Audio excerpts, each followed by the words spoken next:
Welcome in, Lax fans, to the Utah Lacrosse Report podcast. I'm your host, Tim Haslam. My guest today is Dan Arestia, who hails from New Canaan, Connecticut, and is one of the best lacrosse journalists in the sport.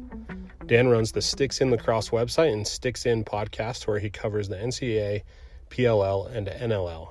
Dan and I chat about Utah and the ASUN conference, as well as looking at the PLL schedule. Hope you enjoy the show. Welcome to the show, Dan. How are you? It's great to be here, man. I'm doing well. And where are you joining us from? I'm in Connecticut. I live here in Connecticut. It is mighty cold here. I don't know what it's like out there by you guys right now, but we are in a cold snap like you read about. Sure, it's warm here. In fact, yesterday I walked out of work and didn't even need a hoodie. Like, it was that warm. It was kind of weird, which our lacrosse teams love, but our mountains don't. So it's a little tricky. I've been laughing with some other folks about, like, all the lacrosse games that are on the East Coast these first 2 weeks have been like canceled or moved inside. And meanwhile, I look out in Denver and it's like 55 and sunny. I'm like, we're doing this backwards. What's going on here? No, it's true. Last week, Delaware could have come out to Utah again and it would have been 55 and fine. I think, we'll get to all that. First we'll get to all that. Right. My first question though, when did you start playing lacrosse? So, like I said, I live here in Connecticut. I've lived here my whole life. I grew up in a town called New Canaan, which is a little bit further south from where I live now. But in New Canaan and in part of Connecticut where I grew up, lacrosse was a sport that everybody played. Like, it was the sport. It had been in, betraying my age a little bit, it had been in New Canaan and been like a high level sport for a long time before I started playing it. So, like, this is where, like Andy Towers and Dave Curry and a lot of, really great players kind of came from the area. So I started playing in third grade, which again, betray my age, but was in 1993. So, that was as early as you could start then. Now, if you want to play lacrosse, you can start in kindergarten and someplace, whatever, if you want to play, they'll take you. For us back then, you could start in third grade. So that's when everybody started. And went out because, like, it was, again, the sport everybody played. So I played lacrosse for a few years. And then when I was in like fifth and sixth grade, I ended up really just playing soccer most of the year. And then seventh grade, I was back to lacrosse, and it was lacrosse, like a ton of it. It was, we didn't have the year round stuff back then, but, every spring it was back to lacrosse, seventh grade, eighth grade, all the way through high school and then into college and everything. So, been around it for many, many years now. And New Canaan, if I'm not mistaken, is the Rams? They are Ram country, baby. I went to Highland, which is also the Rams. So I would always look at New Canaan's uniforms to see if they had ram horns and stuff like that. Also, Utahns know a couple New Canaan people in the Neelemans. So Seth Neeleman played at Utah. Obviously, his dad started the Division I program here. And then for any Utahns listening who listened to Spence Checketts on the radio, he was a Darien guy. He didn't play. I think he actually did, or his brothers might have played lacrosse growing up, but the Checketts family also.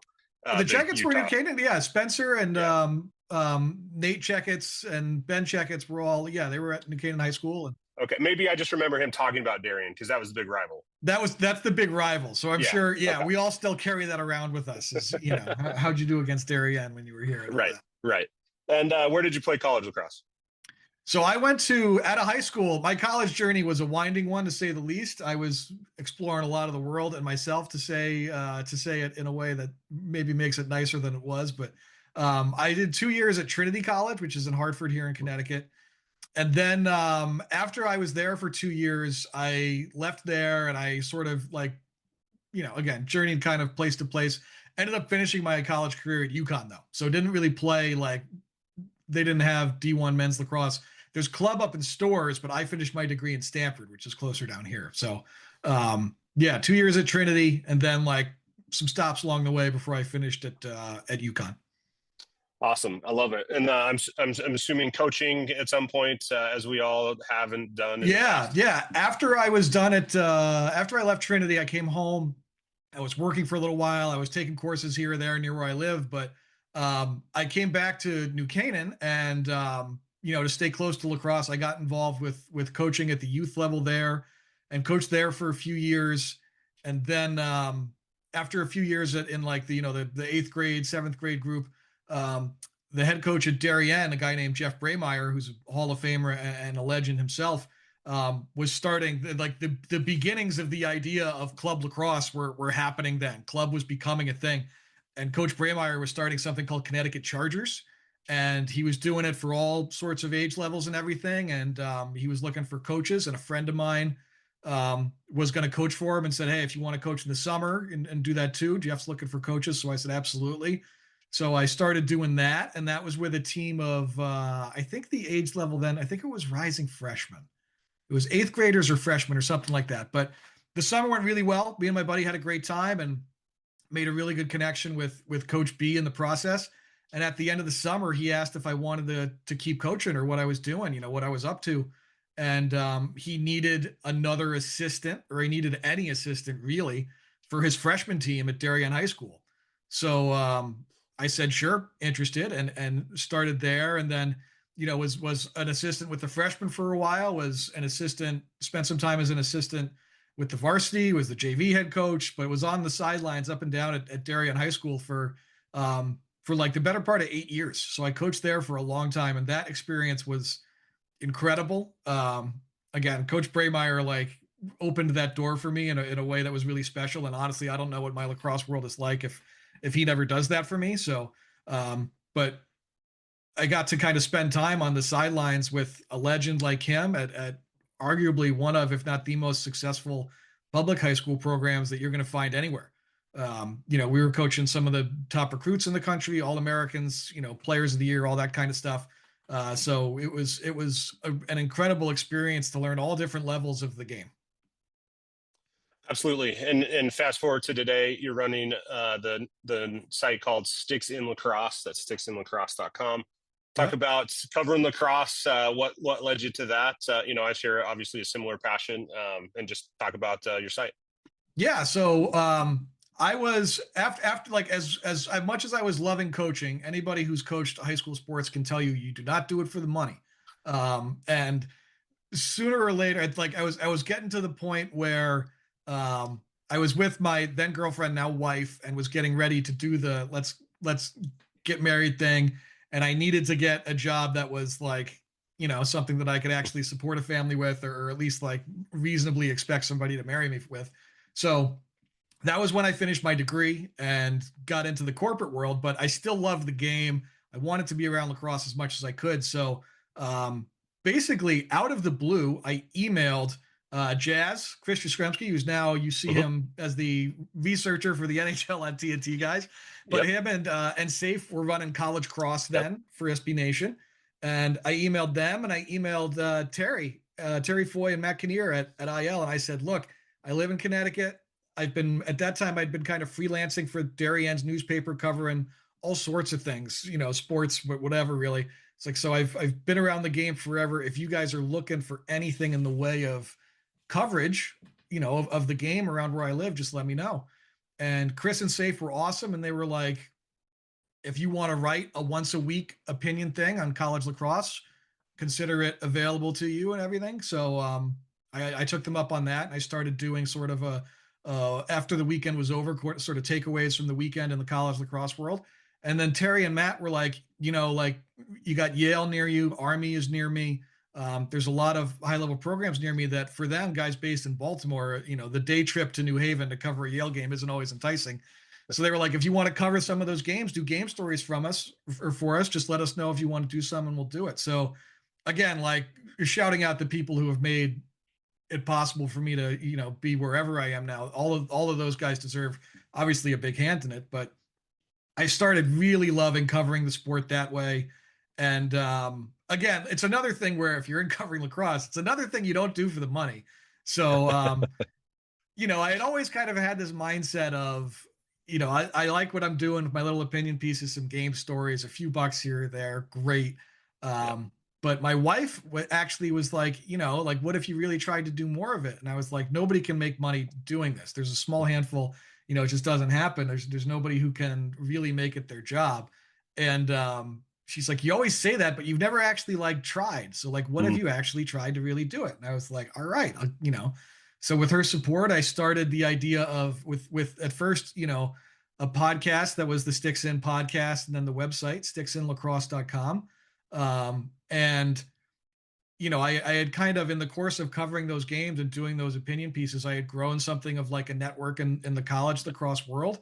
And I worked really hard at trying to make sure I did it. I think there were I would say there are people who notice when you work really hard on things and try and do a really good job. And those people, are eager to make connections with you as a lacrosse person who can represent them well. So my network grew a lot, and it became kind of this thing where, to be clear, I still don't make money doing it, but it became kind of a thing that's gone from like, side hustle to I'm really trying to pursue it and try and bring people the things that I love in the game in a way that's fair and that's honest, and that, is independent. You don't have to worry about me being a guy who's paying for me to do this, or who has hired me to do this. Like, you're just hearing what I think and what I see in the game and what I think is stuff that's important. Yeah. And I noticed that's how I kind of started following you on Twitter, X, whatever you want to call it. I've seen you pop up on Reddit. The Delaware Utah game, you were in the chat there. And so I don't know how you have time for it all, because you also cover the NLL really well, and obviously the PLL. And so I know you're watching just a ton of games. We got to get you out to. I'm still trying to get Chris out to come to a Mammoth game. He came out for the Utah Vermont game, the very first D1. He came out and had a great time. And I caught up with him at Mercer last year when we were down there, and just a great guy. And yeah, I'm trying to get him to come out for a Mammoth game, but I'm sure he's waiting for work to fly him here for that. So we'll see. Yeah, but he's gonna wait till somebody else is paying the bill and everything. He's again, like, another great person who's I met in the lacrosse media community, and just love that guy, and again, just represents the sport so well, like yourself. I want to talk about Sticks In Lacrosse, a couple just articles, and dive into Utah. Obviously, you wrote an article at the beginning of the year that talks about every conference. It was favorite, favorite contender, dark horse. Totally slept on and disrespected dark horse, as they always are. Right. If you're not the favorite, it means you're totally underrated and nobody thinks you're any good. I love it. And so for the ASUN, you had picked Utah as the favorite, Jacksonville as the contender, and Bellarmine as the dark horse. Talk about how you kind of see the ASUN unfolding, and then we'll talk a little bit about Utah too. Yeah, I mean, with the ASUN, I think honestly it starts with Utah, because they really are. I was looking at, as you start doing it, you look at, all right, who did they have last year? Who's back? Who's gone? Where are the holes? Where's the questions that we need to answer to have about this team and understand kind of who they are. And as you start doing that, you're just like, man, everybody is back on this team. I mean, Ryan Steins is a known, where I consider him to be a pro level. He's a pro attackman. But then they had so many bright young spots last year with guys like McNamara, who was like such a bucket and blew up on the scene, because it's a team that beat Ohio State to start the year last year, and all these guys are back. And then Deponio on the defensive end. Anybody who watched the Delaware game, you can't miss him. Like, he's everywhere, just a terror between the lines. So I think it was Quint Kesnick who said he considered this maybe the best team that Utah's ever had. And I wouldn't, like, it would take me a while to come up with no, because of this team kind of answer to that. I really think this might be the best team they've had.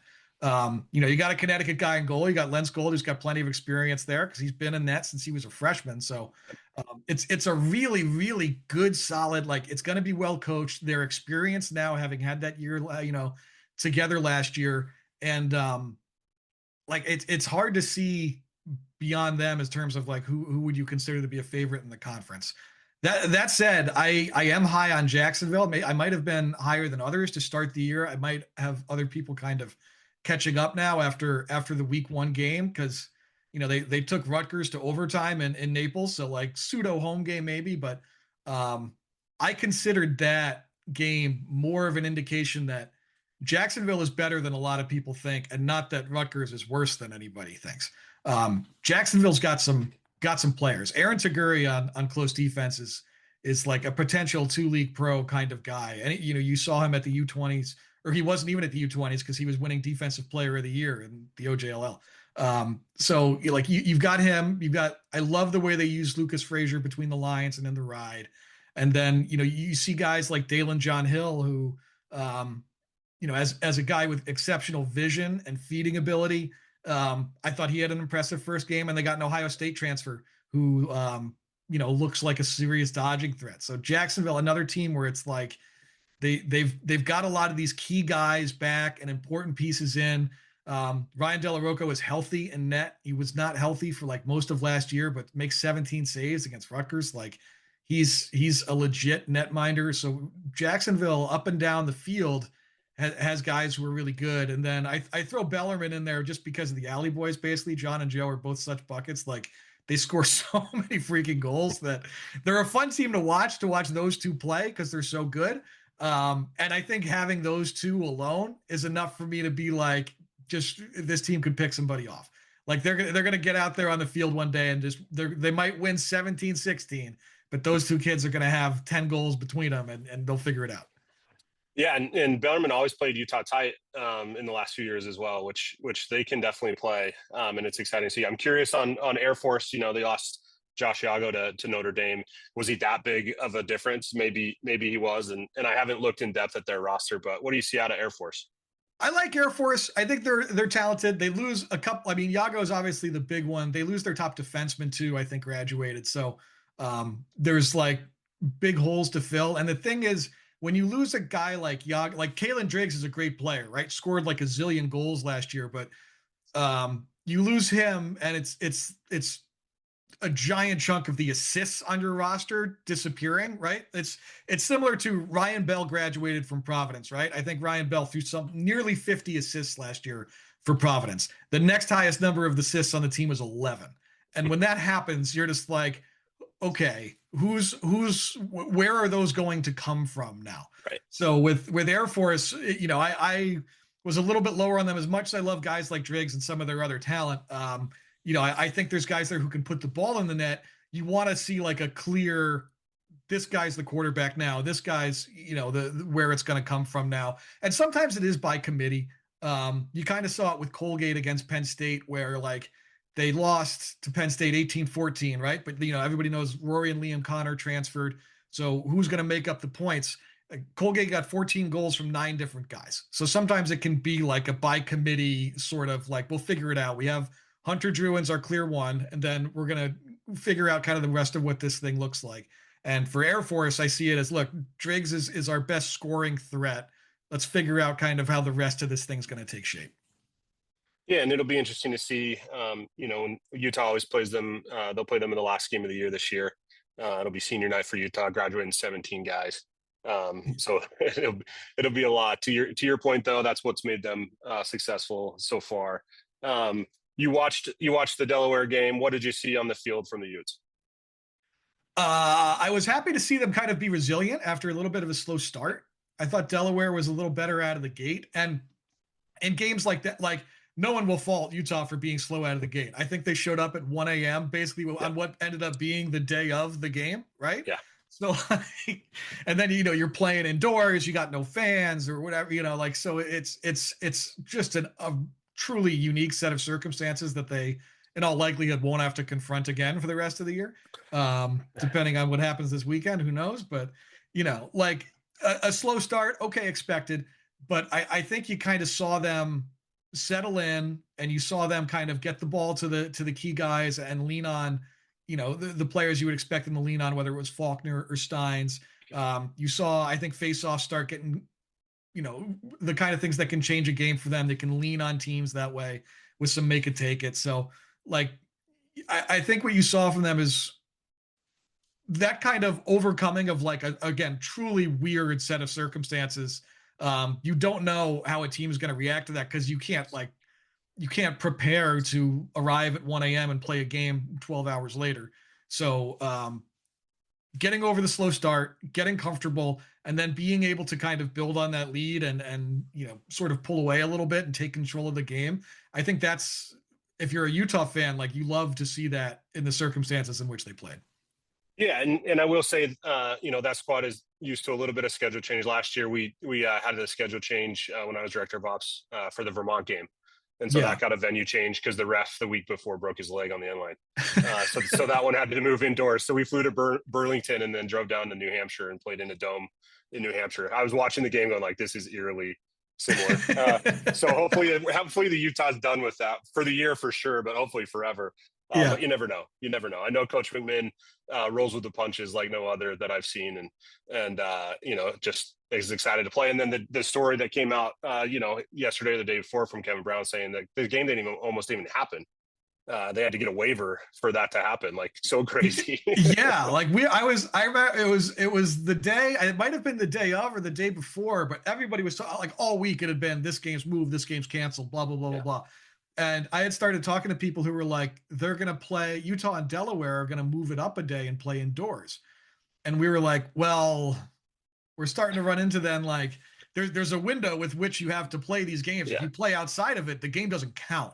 So I think it was like, at that point it was, all right, they're going to play on this day, but they need to get a waiver from the NCAA for the NCAA to say, you're allowed to play this game and it will count. So honestly, credit to the programs for figuring it out and being on top of things and like, getting to the NCAA when they needed to and figuring it out so that the game counts. Because honestly, we had, not to like soapbox it or rant about it, we had way too many games that just didn't get played or are not going to get made up and all this stuff. And it was just such kind of a buzzkill of a week one weekend that just like that was a bright spot of Utah got out here. They figured it out with the NCAA. They got it to a venue where they could play the game.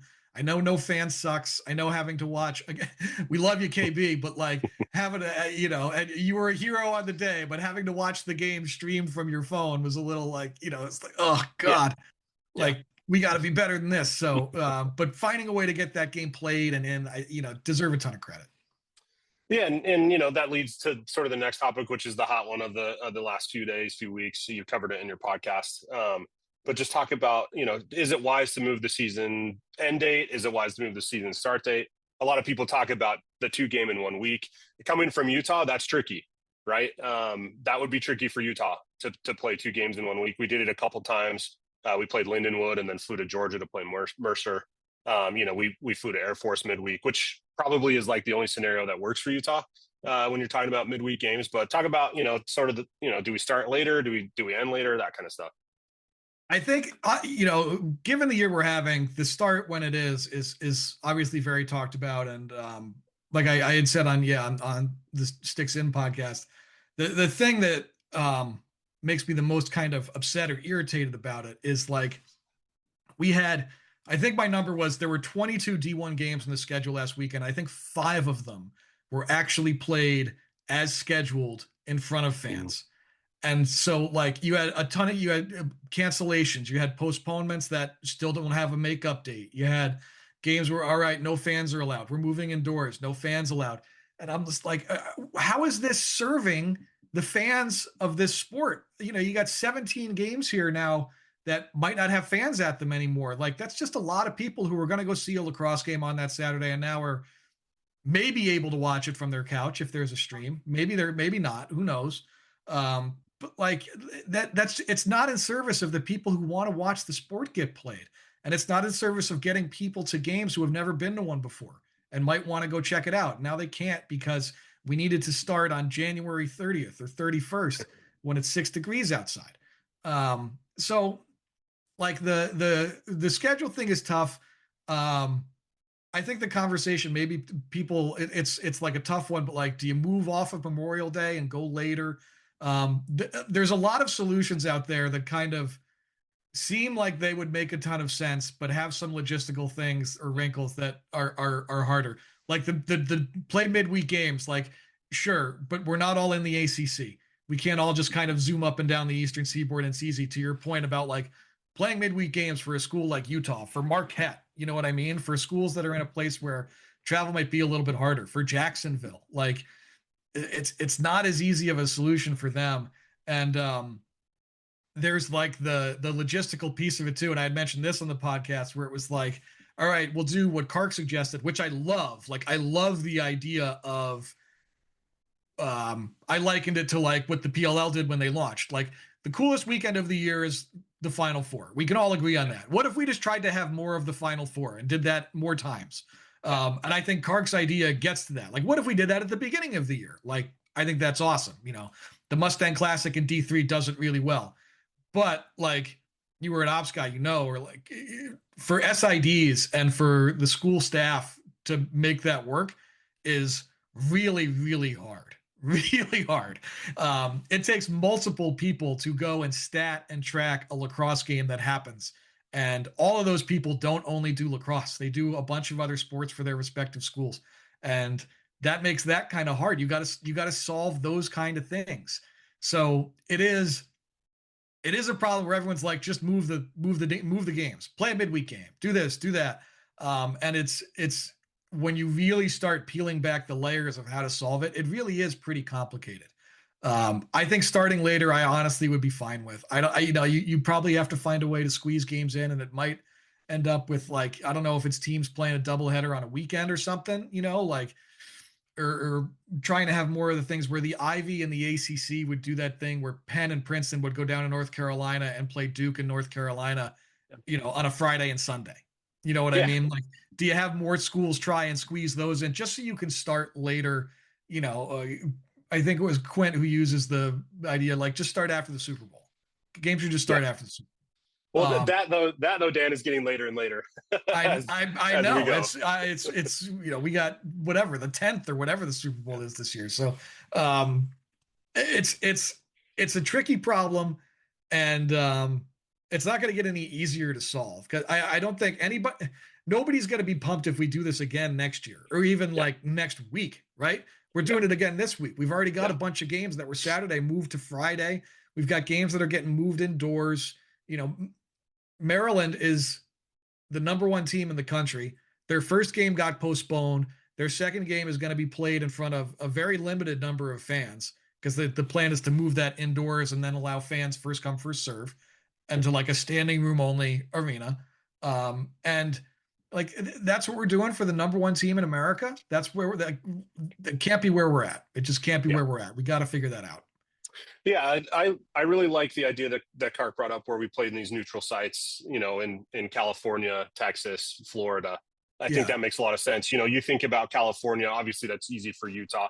Our tricky part is we already played Denver in the regular season, and Air Force is a conference opponent. So like, those would be the natural guys that we would kind of bring with us. But if a team could get on board from the East or even the Midwest to go play in California, you mentioned SIDs.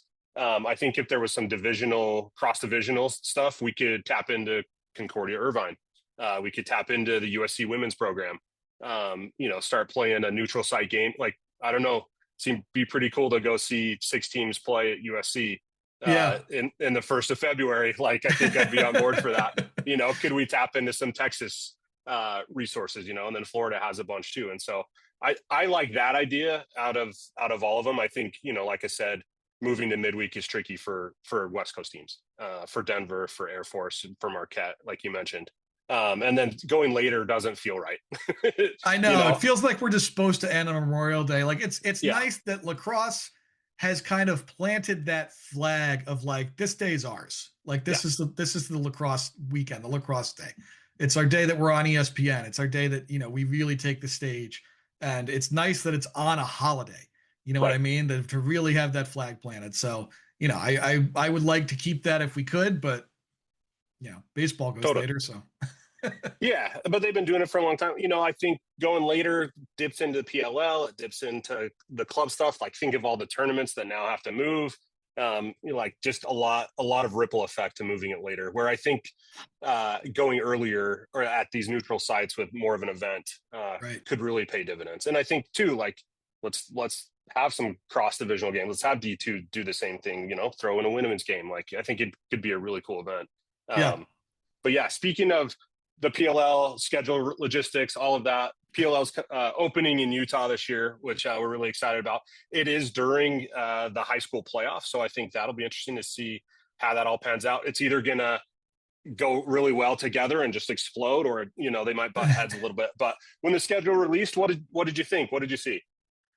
I was happy to see kind of a lot of the places that they're going to are ones that make sense to me. They're back to Chicago, which I thought was a home run of a weekend last summer. and a no-brainer to go back there again, particularly now with the WLL also having, like a regular season schedule, and that venue, that Northwestern Stadium, being such like I guess a hotbed or whatever the right word is for it for the women's game. I love to see that. I love that they were going back to Chicago. I'm happy they keep coming back to Fairfield. We don't have a team, but I'm loving that they keep coming back to Connecticut. It's always been a weekend that does well. The shuffling is interesting. You know what I mean? But there's part of me that's like, you had to start shuffling sooner or later, because as long as you do it where the home team plays the doubleheader, they've always done Albany for the first weekend. They do training camp, and then it rolls right into this New York opening weekend. I feel like sooner or later the Atlas would be like, you can't have us play a doubleheader to open every single season all the time. Like we gotta Sure. move this. We gotta mix this up a little bit. So Utah has typically, I think, been towards the end. So to open there is great. The crowds there have always been so good, and it's always been so well supported. So in my mind, it makes sense to kind of reward that venue, that community, as one that's been so, robustly supportive of their team. And it's been a little bit easier. They won 2 of the last 3 titles, so it's easy to get people out when you got a winner. But I think given the support that they get and how the players really rave about going to Utah. And I know, look, if you watch like the stuff that goes on social or like the public facing comment after every game, every time all the players and coaches are like, I think this is my favorite place we go. I love it here, blah, blah, blah. But I'll tell you from talking to guys where it's like, and they would tell me like, I hate going here, or like, I don't want to go, Sure. you know what I mean? Like when they're really getting honest about it, they really do love playing in front of that Utah crowd. That's a really cool venue. The backdrop of it is incredible. And it's always been a really good atmosphere. We've had a bunch of classic games get played there. So I was pumped to see Utah get rewarded as you get to open the season, because you've been so good to the league. So I'm excited to kind of see where else they go. Providence is a new spot where they haven't been before, and it's an interesting one, because it's like, are you trying to capture another crowd of like the Boston plus us Connecticut folks? Maybe you get some New York, you're getting a lot of the Providence kind of crowd already. So when I think about this from like a ticket sales perspective, are Connecticut fans like me, are we going to buy tickets to Fairfield and Providence? Are we going to pick to just do the home one and take a beach vacation the other weekend? You know what I mean? Like you gotta, I think I'll be interested to see what the crowd is like at the Providence one, and see if they can draw the same person twice, because it's really not too far of a ride from Boston, from Connecticut, from even for the New York crowd, if they wanted to make the trip. So, it's interesting to drop in one that's so close to the other places that you might have to have the same people buy tickets to more than one weekend. And maybe that works really well. Maybe that's part of the feedback they've got, as they want to do more of them. But I think Providence was an interesting one for sure. And then the playoff schedule is interesting in that I think this is the first year where I'm not going to be able to go to any playoff rounds until the final. It's usually been Long Island for kind of one of them, but I think it's Minnesota for one. And I can't remember what the other one is. Is it back out to you guys? Back out to Salt Lake? Yeah. So like it's unless I actually got on a plane for them this year, which I have not gotten on a plane for a PLO weekend yet. Not because I don't want to, because like I opened with, man, I don't make enough money doing this. But I'm not going to be able to go until we get to the championship, which I think is back in Jersey. So, it'll be watching the playoffs on TV for me. My wife is pumped because the semis are always on Labor Day, and it means I'm not going to be gone all day. But yeah, they've been Gillette and they've been Hofstra the last several years. So both playoff rounds moved out of kind of the Northeast, out of the what you would call the traditional kind of hotbed spots, in favor of Minnesota, which is another place that's done super well with crowds, with tickets and everything. That building is always really, really packed. And back to Utah, who we already talked about. So those were kind of my initial thoughts, on top of course, like the usual home weekends that everybody's going to get, and planning, telling my wife the weekends I'm going to be gone is always, the earlier I can do that, the better. Definitely. I totally get that. I've got 4 kids and I know exactly how that goes. Lacrosse season can be tricky. Dan, I want to thank you for coming on. I got one last question. I also want to do this again sometime because I think we could go on for a while. But last question, hot honey on pizza. How do we feel? I like it. I like hot honey on pizza. Yeah. We got a couple of pie places around here in Connecticut where you get all kinds of pies, but like, I mean, Colony is great pizza. They do hot oil, which is kind of similar. It's more just like spicy. And then we have Rico's, which is a chain around here that's becoming very popular. Same style of pizza as Colony, the bar pizza, super thin, and they do a hot honey pizza that's dynamite. So I'm all on board with the hot honey pizza.